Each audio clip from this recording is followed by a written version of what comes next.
We thought with the automation was going to be the big learning curve, and one of the main challenges was getting the chips out of the cabinet and contamination and preventing contamination in our coolant tanks. So one of the things that I saw when I first came here was that having two machines in a cell, automation involved, machines running constantly. We have those spindles running, we're making money. The thing about it is though, you can't always control the type of chip that's coming off the process. You have to just deal with whatever the process requires, minimal amount of time of engagement with tooling on the part, move that part through the system.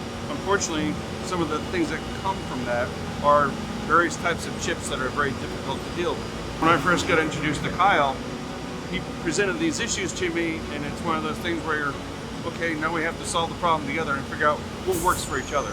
Some of the major issues we were having were contamination, cross-contamination from the dirty side of the coolant tank into the clean side, so our swerf was getting passed and wasn't getting evacuated out of the system.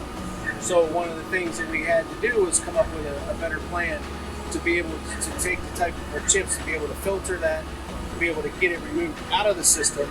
So it's like a domino effect. We put a cyclone system in with a very suitable size sludge tank.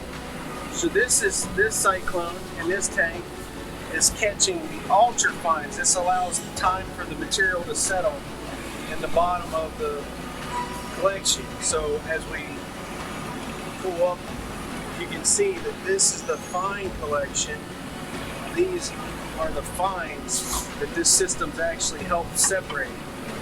All this nasty swerf, the very small fines, micro fines, are things that build up into your pumps. Allowing this system to be added on gives us more run time, more uptime on our machine cell, and therefore keeping this out of the machine and out of our pumps gives us more uptime and a better quality part, better tool life. Sometimes you're too near to the problem to really understand what's happening, but with help from both sides, we were able to look at it very objectively, but understanding where you need to go, laying that path down, and finally getting to the point where we develop a solution together, implement it, and then get it working, and then to see it finally happen.